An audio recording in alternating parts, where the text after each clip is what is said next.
2020 budget preview. Dr. Swift. Thank you, President Johnson and trustees.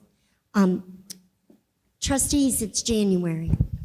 So that means we're ready. Mr. Dimitri and I have been busy, and our whole team has been busy thinking about the budget. And trustees, we're not going to miss a beat. You will hear about this every meeting until we balance the budget on hopefully June 23rd, but it might be on June 30th. But we will get the budget balanced, but there's a lot of work to be done. And trustees, I sent you a report this afternoon. What Mr. Dimitri and I do is I will cover I'm just the warm-up act. I'll cover a little bit about what we're seeing at the state level, and then Mr. Dimitri will dive in. Trustees, I know that you often have to balance a budget without all of the answers that you need. You don't know by June 30th what the fall enrollment will be. You don't know by June 30th exactly what the staffing needs will be. And sometimes you don't know by June 30th even what our per pupil foundation will be. So, but that doesn't lessen your responsibility. So I know that you are already watching closely. I sent you today the first report that I want to refer to. On Saturday at our Plant Moran class, they drew our attention to the Ed Trust Midwest report just released last week called Michigan's School Funding Crisis and Opportunity. And certainly it's a lengthy report. I just want to hit a few high notes to kind of set some context. And then Mr. Dimitri this evening will go right into the revenue consensus reporting, which was just done at mid-January. So you're going to get a double dose this evening.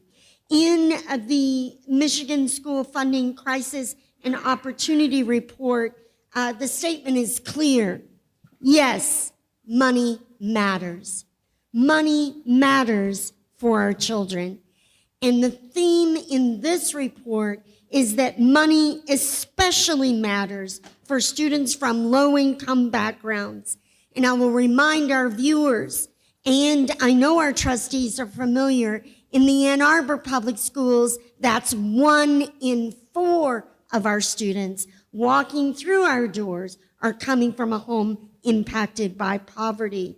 Increases in spending have been shown to improve educational attainment, lead to higher wage and wage production over the lifetime of students. And they are, trustees, an equity tool. They are especially critical to students who are coming from poverty, second language students, special needs students. Money matters. And so one of the themes in this report is really about a weighted funding model. Trustees, I was sharing with some of you that on Friday I was at the state superintendent's meeting. We were with the legislators, several of them. I was discouraged by the presence of one legislator who will remain unnamed, but the focus of that was really about when we might get significant increase in funding for our schools, and the understanding that we are not able to close achievement gaps to serve the needs of our students on the current funding model that we have. And so this idea of a weighted model, Governor Whitmer has spoken to it.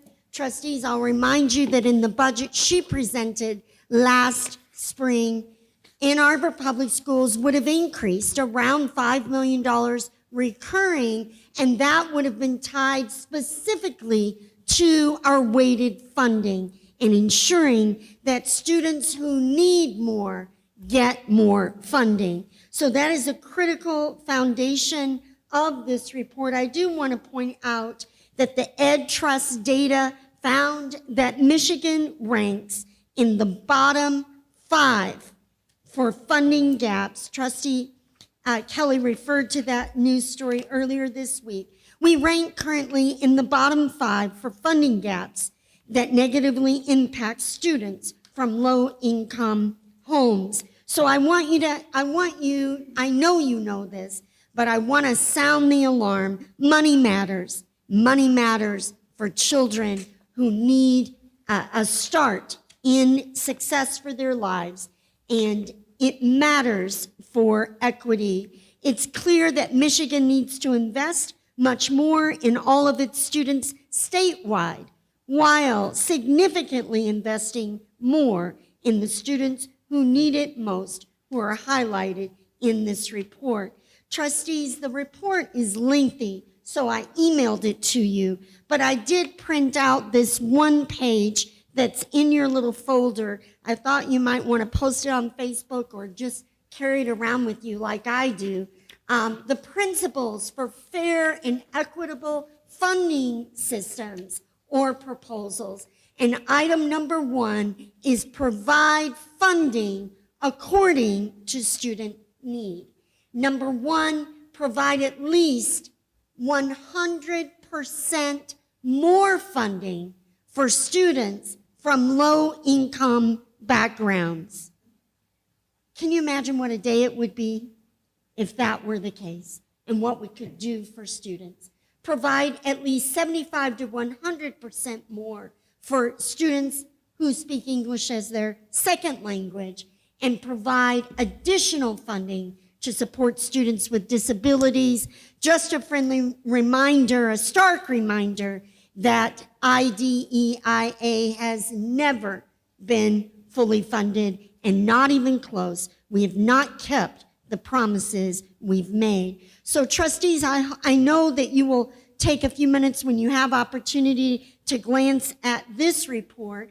On Monday, when we got the opportunity to be in legislative session with our local legislators, we got to hear from Adam Zemke of Launch Michigan, and I just brought his report along with me. I'll pass it around. Launch Michigan recently published their recommendations from their work all around the state in town hall meetings, in surveys of educators, and I want to point out to you, they're on page 4, recommendation number 1, investment. It starts out this way: we support a student-centered, weighted funding formula that drives greater equity into our funding system. So trustees, I'm glad to say this is the mantra that I'm hearing as we're out at state meetings around the state, and that language of a student-centered, weighted funding model. And my hope is that Governor Whitmer addressed it this evening in her State of the State. I know that she's committed to it.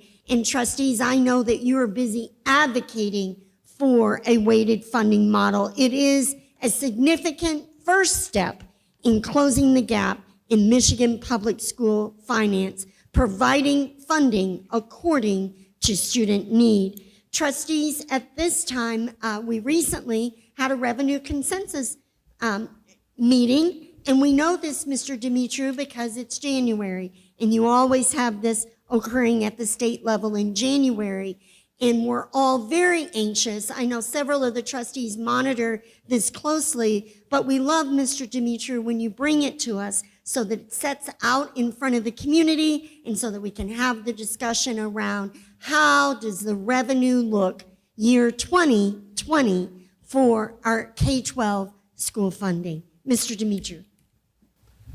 Thank you, Dr. Swift. Last week, I was in Lansing for a couple days for financial strategies, and during my time there, the Senate Fiscal Agency and the House Fiscal Agency, they both made presentations in regards to the Revenue Consensus Conference.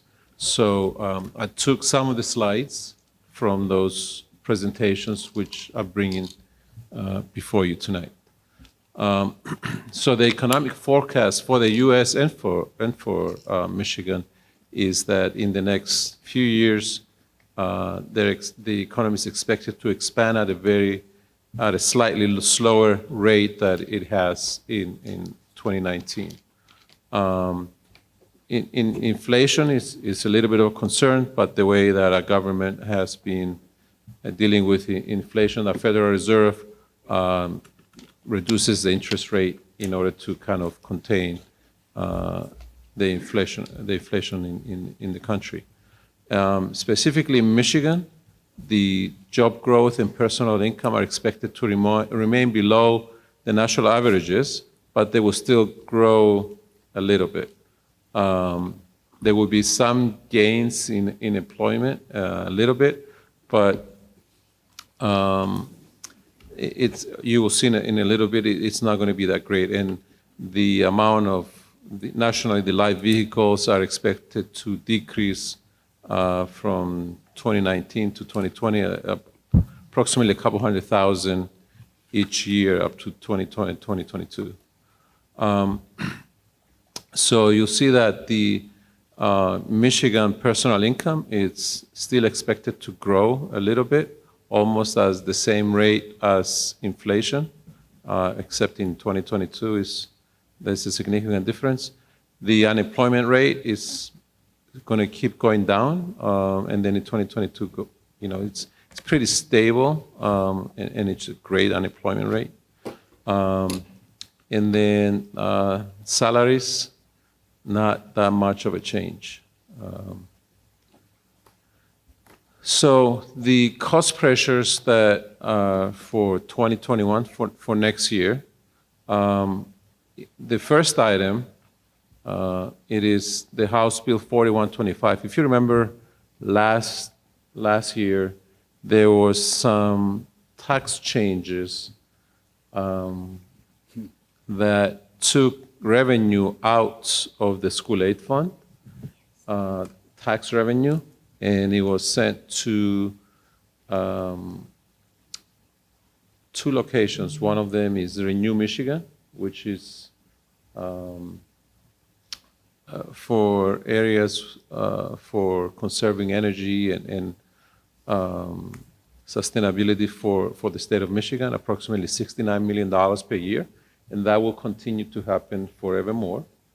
And then there was also $240 million that was sent to, I would say, for road construction. And then also next year there will be another $460 million. So there was two years where they would take money from the school aid fund and send it to for transportation purposes.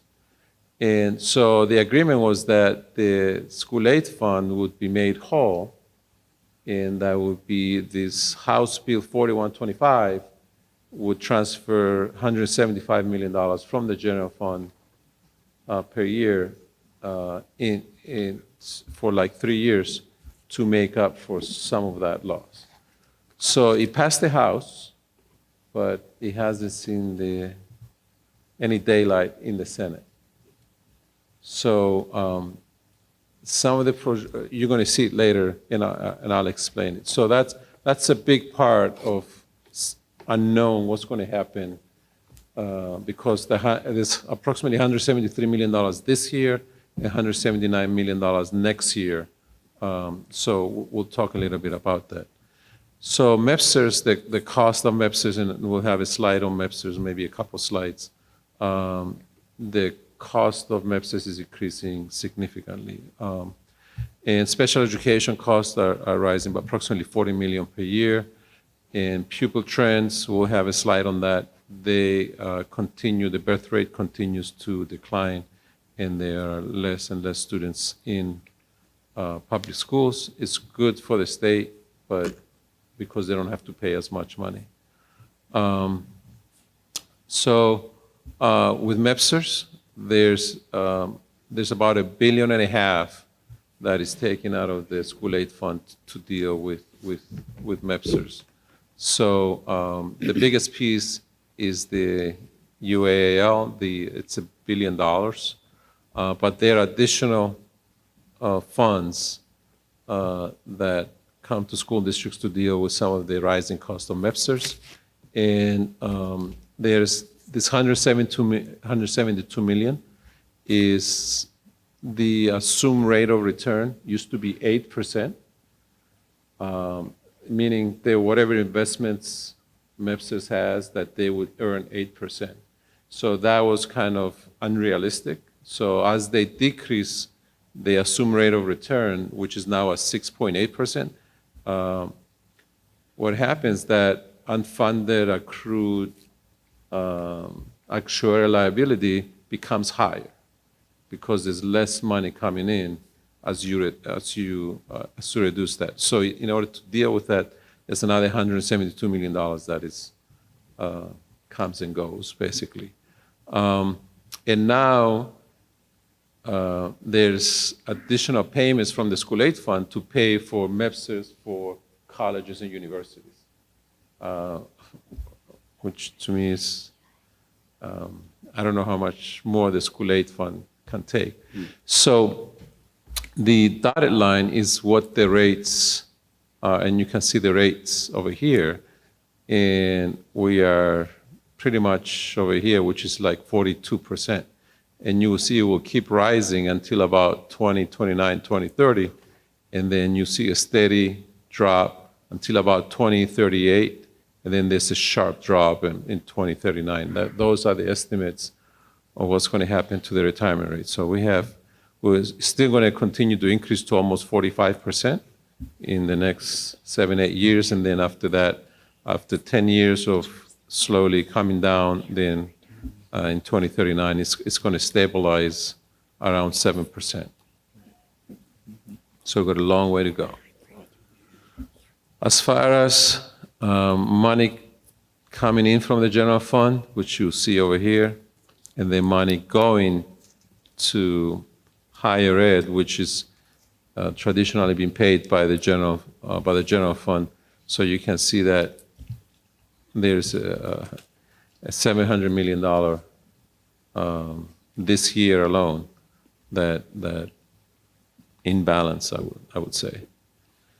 As far as students is concerned, you can see that approximately 10,000 students lower this year, and you see that next year they're expecting 7,300 students, or 8,300 in public schools.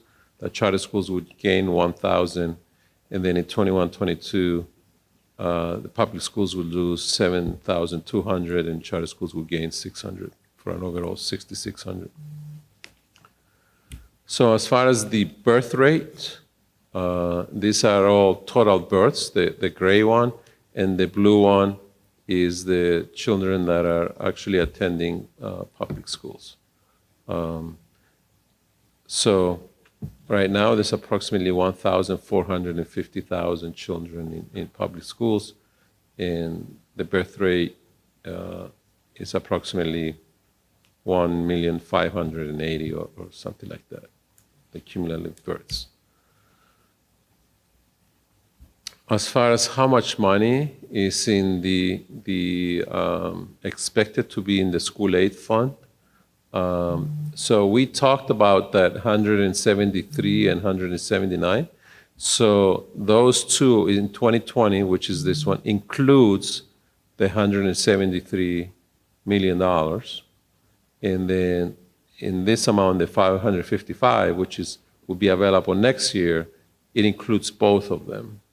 So $350 million is questionable, even though they are shown in these numbers.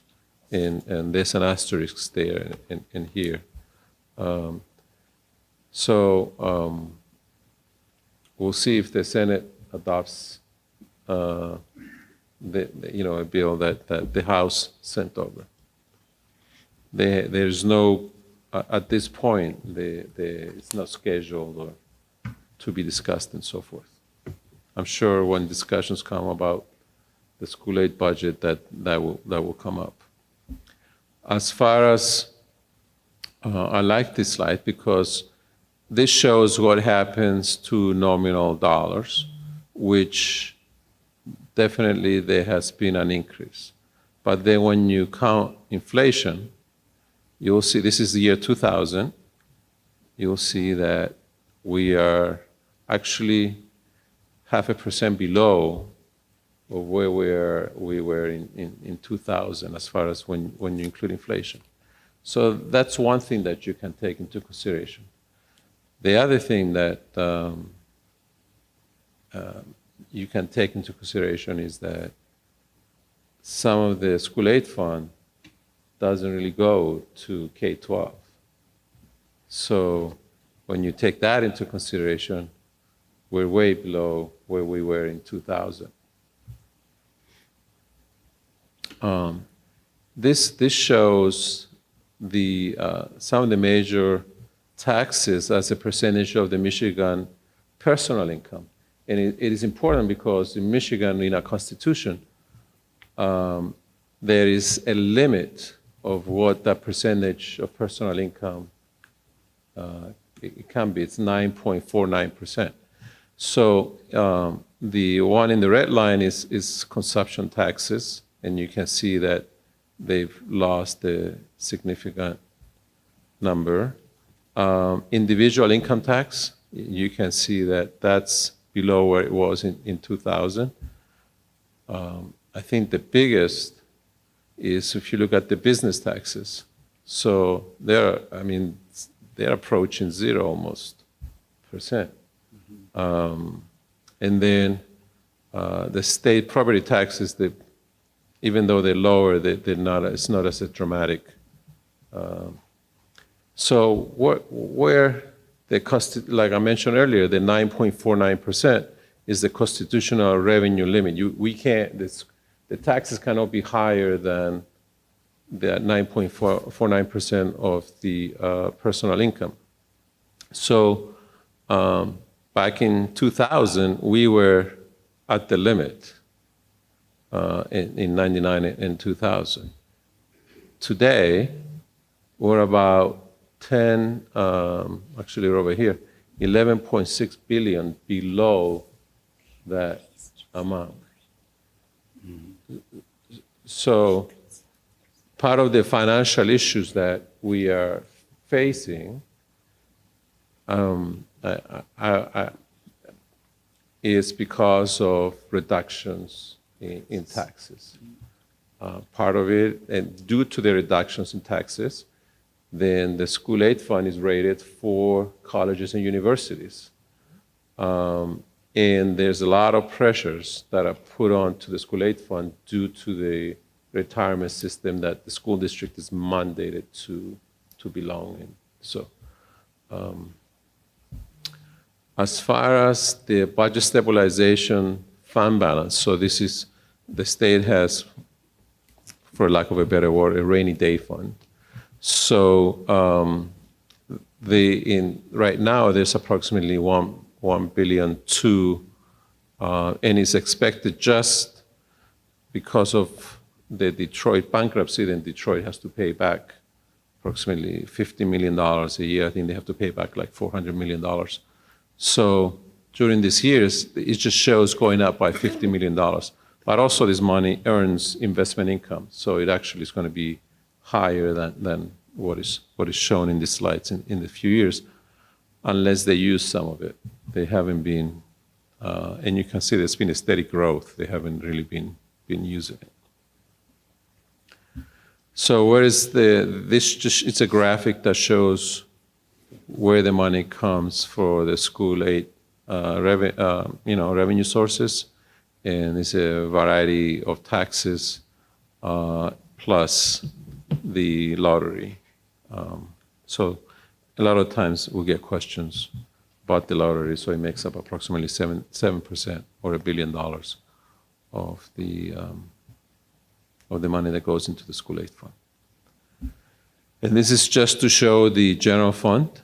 And next year is expected to have $536 million at the end. And this includes the $350 million that we talked about coming out of the general fund. So if the House Bill 4125 doesn't pass, then there will be another $350 million that will go into the general fund and $350 million less in the school aid fund. And that concludes the presentation. All right, thank you very much.